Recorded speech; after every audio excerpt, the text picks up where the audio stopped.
Kannada Kannada YouTube channels. ಇವತ್ತಿನ ವಿಡಿಯೋದಲ್ಲಿ third year B optional Kannada ಐಚ್ಛಿಕ ಕನ್ನಡ ಏನಿದೆ ಟೆಕ್ಸ್ಟ್ ಬುಕ್ 5 ಹಾಗೆ ಪ್ರಶ್ನೆ ಪತ್ರಿಕೆ 5ರ ಬಗ್ಗೆ, ಹಾಗೆ ಟೆಕ್ಸ್ಟ್ ಬುಕ್ 5ರ important lessons block 1, block 2, block 3, block 4 ಬಗ್ಗೆ ಇಂಪಾರ್ಟೆಂಟ್ ಲೆಸನ್ಸ್ನ ತಿಳಿಸ್ಕೊಡ್ತೀನಿ. ಹಾಗೆಯೇ ಪ್ರಶ್ನೆ ಪತ್ರಿಕೆ 5ರ ಬಗ್ಗೆಯೂ ಕೂಡ ನಿಮಗೆ ತಿಳಿಸ್ಕೊಡ್ತೀನಿ, ಯಾಕಂದರೆ ಸ್ವಲ್ಪ ಅರ್ಥ ಆಗಲಿ ಅನ್ನೋ ಒಂದು ಉದ್ದೇಶಕ್ಕೆ. ಸೊ ವಿಡಿಯೋ ಎಂಡ್ವರೆಗೂ ಸ್ಕಿಪ್ ಮಾಡಿದೆ ನೋಡಿ ಆಯಿತಾ, ನಿಮಗೆಲ್ಲೋ ಬೋರ್ ಆಗಲ್ಲ. ಆ್ಯಂಡ್ ನಿಮಗೆ ಏಕೆಂದರೆ ಕೆಲವರು ಅಂದ್ಕೊಂಡಿದ್ದಾರೆ ಇಲ್ಲಿ ಟೆಕ್ಸ್ಟ್ ಬುಕ್ನಲ್ಲೇ ಕೇಳಿಲ್ಲ ಈ ಕ್ವಶನ್ಸ್ನೆಲ್ಲ, ಈಗ ಕ್ವಶನ್ ಪೇಪರಲ್ಲಿ ಕೇಳಿದಾರಲ್ಲ, ಟೆಕ್ಸ್ಟ್ ಬುಕ್ನಲ್ಲೇ ಇಲ್ಲ, ಕ್ವಶನ್ ಪೇಪರಲ್ಲಿ ಬಂದು ಅಂತ ತುಂಬ ಜನ ಕನ್ಫ್ಯೂಷನ್ಸ್ ಇದೆ. ಪಾಪ ಗೊತ್ತಿಲ್ಲದೆ ಇರೋರಿಗೆ ಹೇಳ್ತಾ ಇದ್ದೀನಿ, ಗೊತ್ತಿರೋರಿಗಲ್ಲ, ಅರ್ಥ ಆಯ್ತಾ? ಸೊ ಗೊತ್ತಿರೋರು ವಿಡಿಯೋ ನೋಡಲ್ಲ, ಬಟ್ ಗೊತ್ತಿಲ್ಲದೆ ಇರೋರು ಪಾಪ ಗೊತ್ತಿಲ್ಲದೆ ಇರೋರು ನೋಡಲಿ, ಹಾಗೆ ಪಾಪ ಗೊತ್ತಿಲ್ಲದಿರೋ ತಿಳ್ಕೊಳ್ಳಿ ಅನ್ನೋ ಒಂದು ಕಾರಣಕ್ಕೆ ಈ ಒಂದು ವಿಡಿಯೋ ಸಹಾಯ ಆಗಲಿ ಅನ್ನೋ ಒಂದು ಉದ್ದೇಶ ಅಷ್ಟೇ. ಹಾಗೆಯೇ ಇವಾಗ ನಿಮಗೇನು ಕನ್ಫ್ಯೂಸ್ ಇತ್ತು, ಏನಪ್ಪ ಈ ಕ್ವಶನ್ ಕೇಳಿದ್ದಾರೆ ಅಂತ ನನಗೂ ಕೂಡ ಒಂದು ಕ್ಷಣ ಹುಚ್ಚಿಡ್ದಂಗೆ ಆಗಿತ್ತು ನನಗೆ. ಯಾಕಂದರೆ ಪೇಪರ್ 3, ಪೇಪರ್ 4 ಅದೊಂಥರ, ಬಟ್ ಪೇಪರ್ 5 ಇದೆಯಲ್ಲ ಅದೊಂಥರ ತುಂಬ ಡಿಫಿಕಲ್ಟ್ ಅನಿಸ್ಬಿಡ್ತು ನನಗೆ. ಸೊ ಕೊನೆಗೂ ನಾನು ಅದಕ್ಕೆ ಸೊಲ್ಯೂಷನ್ ಹುಡುಕಿದ್ದೀನಿ. ಹಾಗೆ ನಾ ಕ್ವಶನ್ಸ್ನ ಎಲ್ಲೆಲ್ಲಿ ಕೇಳಿದ್ದಾರೆ ಅಂತಲೂ ಕೂಡ ಐಡೆಂಟಿಫೈ ನಾನು ಮಾಡಿದ್ದೀನಿ. ಸೊ ಅದಕ್ಕೆ ಈ ಒಂದು ವಿಡಿಯೋ ನಿಮಗಾಗಿ ಅಂತ ಹೇಳ್ತಾ, ಸೊ ಸ್ಟಾರ್ಟ್ ಇದು ವಿಡಿಯೋ. ಇವಾಗ ಈ ಒಂದು ನೋಡಿ, ಇದು ಟೆಕ್ಸ್ಟ್ ಬುಕ್ 5. ಸೊ ಇದ್ರ ಬಗ್ಗೆ ಏನಂದರೆ ಹಳಗನ್ನಡ ವ್ಯಾಕರಣ ಶಬ್ದಮಣಿ ದರ್ಪಣಂ, ಹಾಗೆಯೇ ಬ್ಲಾಕ್ 2ಅಲ್ಲಿ ಹಳಗನ್ನಡ ವ್ಯಾಕರಣ ಶಬ್ದಮಣಿ ದರ್ಪಣಗಳ, ಮತ್ತು ಬ್ಲಾಕ್ 3ನಲ್ಲಿ ಕನ್ನಡ ಭಾಷೆಯ ಚರಿತ್ರೆ, ಹಾಗೂ ಬ್ಲಾಕ್ 4ನಲ್ಲಿ ಕನ್ನಡ ಭಾಷೆಯ ಚರಿತ್ರೆ. ಸೊ ಇಲ್ಲಿ ನೋಡಬಹುದು ವ್ಯಾಕರಣ ಅಧ್ಯಯನ, ಅರ್ಥ, ಸ್ವರೂಪ, ಪ್ರಾಮುಖ್ಯತೆ ಇದು ಕೂಡ ಅಷ್ಟು ಇಂಪಾರ್ಟೆಂಟ್ ಇಲ್ಲ. ಹಾಗೆ ಕನ್ನಡ ವ್ಯಾಕರಣ ಗ್ರಂಥಗಳ ಪರಿಚಯ ಇಂಪಾರ್ಟೆಂಟ್ ಇಲ್ಲ. ಶಬ್ದಮಣಿ ದರ್ಪಣಂ ಪರಿಚಯ, ಇದರಲ್ಲಿ ನಿಮಗೆ ಟಿಪ್ಪಣಿಯನ್ನು ಕೇಳಿರುವಂಥದ್ದು. ಹಾಗೆ ಘಟಕ 4ರಲ್ಲಿ ಕ್ವಶನ್ ಆನ್ಸರ್ಸ್ನ ಕೇಳಿದ್ದಾರೆ. ಹಾಗೆ ಘಟಕ 5ರಲ್ಲಿ ಸಂಧಿ ಪ್ರಕರಣ ಭಾಗ 1 ಅದರಲ್ಲೂ ಕೂಡ ಕ್ವಶನ್ ಆನ್ಸರ್ಸ್ ಕೇಳಿದ್ದಾರೆ. ಘಟಕ 6ರಲ್ಲಿ ಕ್ವಶನ್ ಆನ್ಸರ್ಸ್ ವಿತ್ ಟಿಪ್ಪಣಿಯನ್ನು ಕೇಳಿರುವಂಥದ್ದು. ಸೊ ಇದು ಕೂಡ ಇಷ್ಟು ಇಂಪಾರ್ಟೆಂಟ್.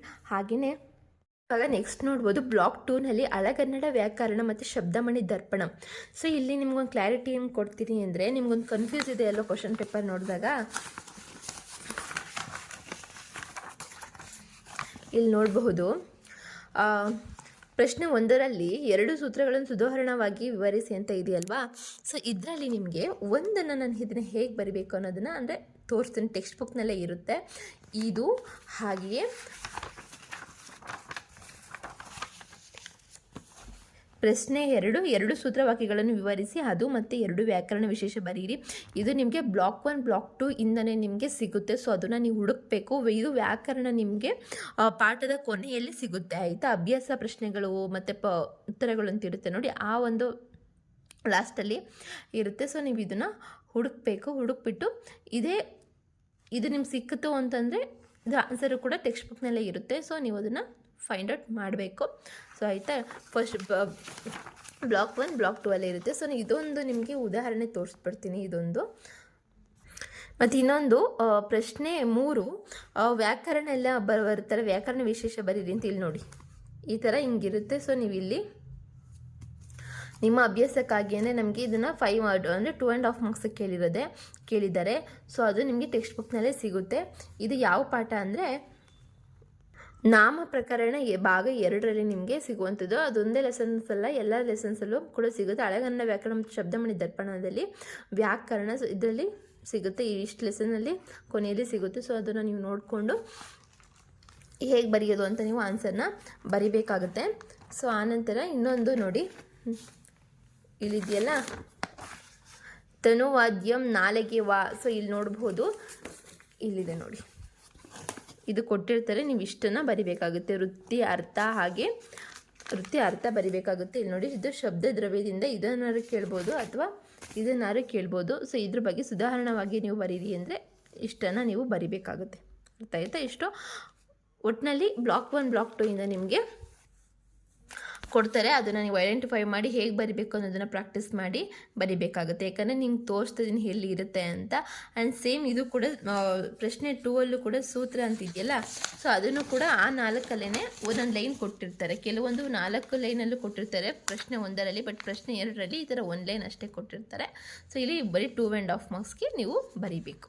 ಅರ್ಥ ಆಯಿತು? ವಾಕ್ಯಗಳನ್ನು ಬರಿಬೇಕು. ಬಟ್ ಇಲ್ಲಿ ಪ್ರಶ್ನೆ 1ರಲ್ಲಿ ಸೂತ್ರ 2 ಸೂತ್ರಗಳನ್ನು ಸುಧಾರಣವಾಗಿ ಅಂದರೆ ಅದು ಸ್ವಲ್ಪ ವಿವರಿಸಿ ಬರೆಯೋದನ್ನು ಬರಿಬೇಕು 5 ಮಾರ್ಕ್ಸಿಗೆ. ಸೊ ಇಷ್ಟೇ ನಿಮ್ಗೆ ಇದರಲ್ಲಿ ಕನ್ಫ್ಯೂಸ್ ಅಂತ ಆಗೋದು. ಐ ಥಿಂಕ್ ನಿಮಗೆ ಇದು ಕ್ಲಾರಿಟಿ ಸಿಕ್ಕಿದೆ ಅಂತ ಅಂದ್ಕೋತೀನಿ. ಅಷ್ಟು ಬಿಟ್ಟರೆ ಆಮೇಲೆ ಇಲ್ಲಿ ಟಿಪ್ಪಣಿ ಎರಡನ್ನು ಕುರಿತು ಟಿಪ್ಪಣಿ, ಇದು ಕೂಡ ಬ್ಲಾಕ್ 2 ಇಂದನೇ ಇರೋದು.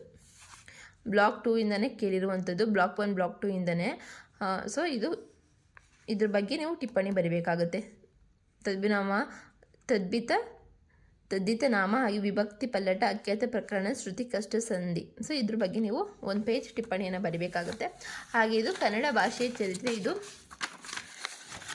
ಬ್ಲಾಕ್ 3 ಬ್ಲಾಕ್ 4 ಇಂದ ನಿಮಗೆ 30 ಅಂಕಗಳಿಗೆ ಕೇಳಿರುವಂಥದ್ದು. ಅರ್ಥ ಆಯ್ತಾ? ಸೊ ಇಲ್ಲಿ ನೋಡಬಹುದು.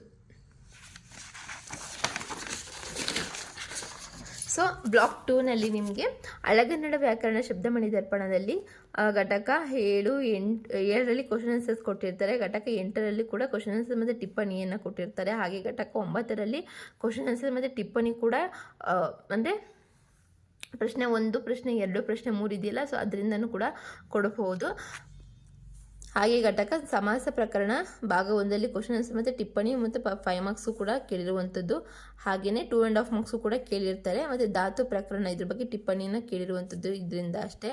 ಮತ್ತು ಘಟಕ 12ರಲ್ಲಿ ಇದು ಕೂಡ ಕ್ವಶನ್ ಆನ್ಸರ್ಸ್ ಇರುತ್ತೆ, ಹಾಗೆ ಟಿಪ್ಪಣಿ ಇರುತ್ತೆ. ಆಯಿತಾ?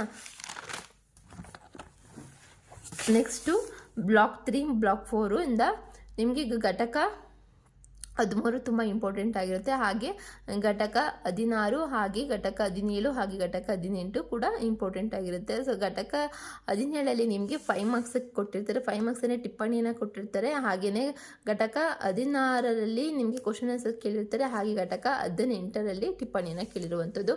ನೆಕ್ಸ್ಟ್ ಘಟಕ 19, 20, 21, 22 ಹಾಗೆ ಕೊನೆಯದಾಗಿ 24. ಸೊ ಇಷ್ಟು ಕೂಡ ಇಂಪಾರ್ಟೆಂಟ್. ಇಲ್ಲಿ ನೋಡ್ಬೋದು ಘಟಕ 19ರಲ್ಲಿ ಕ್ವಶನ್ ಆನ್ಸರ್ಸ್ ಮತ್ತು 5 ಮಾರ್ಕ್ಸ್ಗೆ ಟಿಪ್ಪಣಿಯನ್ನು ಕೇಳ್ತಾರೆ. ಹಾಗೆ 10 ಮಾರ್ಕ್ಸ್ ಮತ್ತು 5 ಮಾರ್ಕ್ಸ್ಗೆ ಇರುತ್ತೆ. ಹಾಗೆ ಘಟಕ ಇದರಲ್ಲೂ ವಿಭಕ್ತಿ ಪ್ರತ್ಯಯಗಳಲ್ಲೂ ಕೂಡ 5 ಮಾರ್ಕ್ಸ್ಗೆ ಮತ್ತು 10 ಮಾರ್ಕ್ಸ್ಗೆ. ಹಾಗೆ ಘಟಕ 21ರಲ್ಲಿ 10 ಮಾರ್ಕ್ಸ್ಗೆ. ಹಾಗೆ ಘಟಕ 22ರಲ್ಲಿ ಅದರಲ್ಲೂ ಕೂಡ 10 ಮಾರ್ಕ್ಸ್ಗೆ ಮತ್ತು 5 ಮಾರ್ಕ್ಸ್ಗೆ ಕೇಳಿರುವಂಥದ್ದು. ಟಿಪ್ಪಣಿಯನ್ನು ಕೇಳ್ತಾರೆ, ಕ್ವಶನ್ ಆನ್ಸರ್ಸು ಕೂಡ ಕೇಳ್ತಾರೆ. ಹಾಗೆ ಘಟಕ 14ರಲ್ಲಿ 5 ಮಾರ್ಕ್ಸಿಗೆ ಮತ್ತು ಟಿಪ್ಪಣಿಯನ್ನು ಕೇಳುವಂಥದ್ದು. ಸೊ ಇದು ನಿಮಗೆ ಕ್ಲಾರಿಟಿ ಸಿಕ್ತು ಅಂದ್ಕೊತೀನಿ, ಯಾವ ಇಂಪಾರ್ಟೆಂಟ್ ಲೆಸನ್ಸ್ ಅಂತ. ನೀವು ಅನ್ಬೋದು ಇದೇನಪ್ಪ ನೀವು ಎಲ್ಲನೂ ಕೂಡ ಹೇಳ್ತೀರಂತ. ಎಲ್ಲನೇ ಹೇಳ್ತೀರ ಅಂದರೆ ಅವ್ರು ಎಲ್ಲದರಿಂದನೂ ಕೂಡ 1 ಟೈಮ್ 2 ಟೈಮ್ ಕೂಡ ಕೊಟ್ಟಿರ್ತಾರೆ.